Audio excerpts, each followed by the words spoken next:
शिवरात्रि हिंदू धर्म का एक महत्वपूर्ण त्योहार और इसके प्रति शिव जी के भक्तों में एक अलग ही उत्साह नजर आता है। शिवरात्रि के दिन सभी शिव भक्त अपने भगवान शिव की पूजा अर्चना करते हैं। शिव जिन्हें हमारे पौराणिक ग्रंथों के अनुसार पशुपतिनाथ अर्थात पशुओं के देवता, देवों के देव महादेव, रुद्रनाथ यानी विनाश के देवता, गॉड ऑफ डिस्ट्रक्शन और ऐसे 108 नामों से जाना जाता है। शिव जी को देव, दानव, पुरुष, स्त्री सभी पूजते हैं, इसीलिए शिवरात्रि का महत्व और बढ़ जाता है। शिवरात्रि के दिन भक्त एक कठिन व्रत रखते हैं और शिवलिंग की पूजा अर्चना कर अपने व्रत से अपने आराध्य को प्रसन्न करने का प्रयास करते हैं। ग्रंथों और पुराणों की माने तो एक वर्ष में 12 शिवरात्रियां आती हैं, जो हिंदू कैलेंडर के अनुसार हर माह की चतुर्दशी यानी 14वें दिन की अमावस्या से एक रात पहले मनाई जाती है। पर इन सभी शिवरात्रि में से फाल्गुन माह की चतुर्दशी पर एक विशेष प्रभाव महसूस किया जाता है, जिसे महाशिवरात्रि के नाम से जाना जाता है। शिवरात्रि को मनाए जाने के कारणों के लिए कई ग्रंथों और पुराणों में कई अलग अलग मान्यताएं और कहानियां मौजूद हैं, जिनमें से कई कहानियां बहुत विख्यात हैं।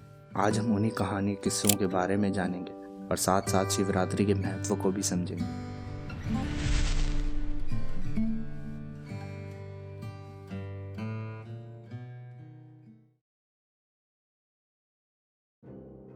एक मुख्य कथा जो कि भक्तों के बीच काफी प्रचलित है, वह है समुद्र मंथन की कथा, जिसका उल्लेख भगवत पुराण में भी किया गया।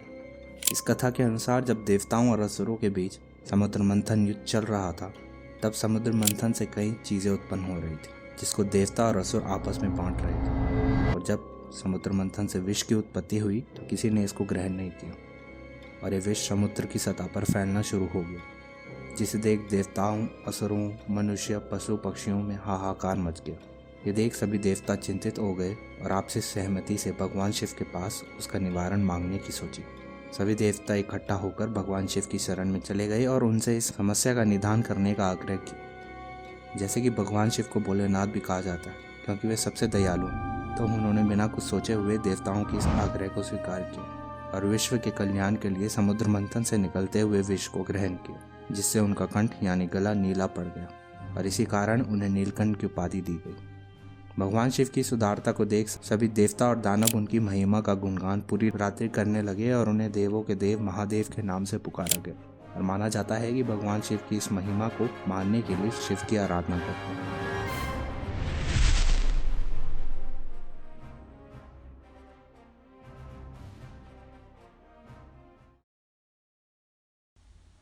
एक समय की बात है जब भगवान विष्णु और भगवान ब्रह्मा में इस बात पर विवाद हो गया कि उनमें से श्रेष्ठ कौन है। विवाद के दौरान दोनों ही अपने उपलब्धियां गिनाने लगे, जिस वजह से विवाद ने एक भीषण रूप ले लिया। इस बढ़ते विवाद को देख सभी देवता भयभीत हो गए और इस वजह से उन्होंने इस समस्या का समाधान के लिए भगवान शिव के पास जाने की सोची। जब सभी देवता एकत्रित होकर शिव जी के पास चले गए तो महादेव ने देवताओं का आग्रह स्वीकार किया और ज्योतिर्लिंग के रूप में प्रकट हो गए।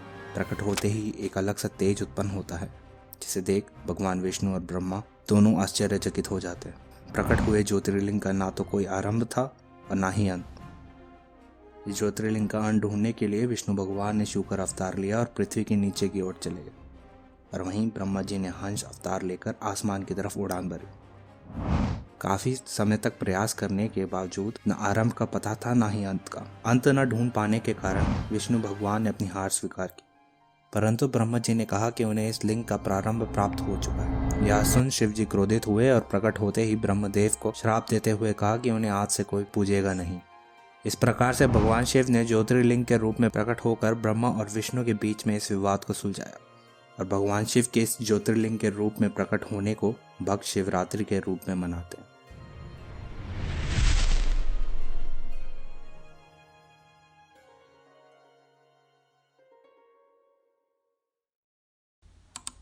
हिंदू कथाओं और मान्यताओं के अनुसार इस दिन माता पार्वती और भगवान शिव का विवाह हुआ था। कथाओं के अनुसार भगवान शिव ने हिमालय पर्वतों की श्रृंखला पर बसे हुए त्रिजुगी नारायण स्थान पर माता पार्वती के साथ विवाह किया था।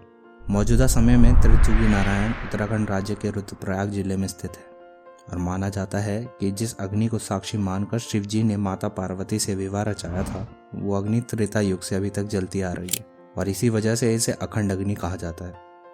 इसी वजह से इस रात्रि को शिव और पार्वती के विवाह के रूप में मनाया जाता है। यही कुछ कहानियां हैं जिनके अनुसार शिवरात्रि को अलग अलग ढंग से मनाया जाता है। महाशिवरात्रि एक ऐसा पर्व है जिससे भारत के करोड़ों लोगों की आस्था जुड़ी है और भारत की योगिक साइंसेस भी इसके पीछे का कारण पेश करती है। भले ही मॉडर्न साइंसेस ने इस पर्व पर अपना कोई खास रिसर्च नहीं किया, पर भारतीय योगिक साइंसेस के अनुसार अर्थ और ह्यूमन बॉडी का कंपोजिशन सेम होता है। दोनों में लगभग 70% पानी होता है और योगिक साइंसेस के हिसाब से माना जाता है कि जैसे पृथ्वी पर न्यू मून के दिन यानी अमावस्या के दिन मून समुद्र की लहरों को ग्रेविटेशनल पुल के कारण अपनी तरफ अट्रैक्ट करता है, उसी प्रकार ह्यूमन में भी एनर्जीज मूल चक्र से ऊपर मस्तिष्क के अग्नि चक्र की ओर बहती है और इनका सीधा असर ह्यूमन माइंड पर पड़ता है, जिसके कारण कहा जाता है कि अगर आप महाशिवरात्रि की पूरी रात अपनी स्पाइन को सीधी रखकर बैठते हैं तो आपको अपने शरीर में एनर्जी फ्लो का आभास होगा। और ये भी कहा जाता है कि अगर आप अपनी स्पाइन को सीधा नहीं रख पाते तो एनर्जी फ्लो डिस्टर्ब हो जाता है और ये शरीर के लिए हार्मफुल भी हो सकता है। शिवरात्रि एक आस्थाओं और तथ्यों से जुड़ा हुआ पर्व है और इस पर कई कहानियां और किस्से आधारित हैं। और इन सभी कहानियों और किस्सों में एक चीज़ जो कॉमन है वो है लोगों का शिव जी के प्रति सम्मान और आस्था। यही कारण है कि महाशिवरात्रि के दिन भक्त सुबह 3 बजे से पूजा अर्चना के लिए शिव मंदिरों के बाहर लंबी लंबी कतारों में खड़े रहते हैं। खैर, आप हमें कमेंट कर ज़रूर बताइए कि आप महाशिवरात्रि कैसे सेलिब्रेट करते हैं और ऐसी इन्फॉर्मेटिव वीडियोस के लिए हमारे चैनल कोश को सब्सक्राइब भी कर सकते हैं। धन्यवाद।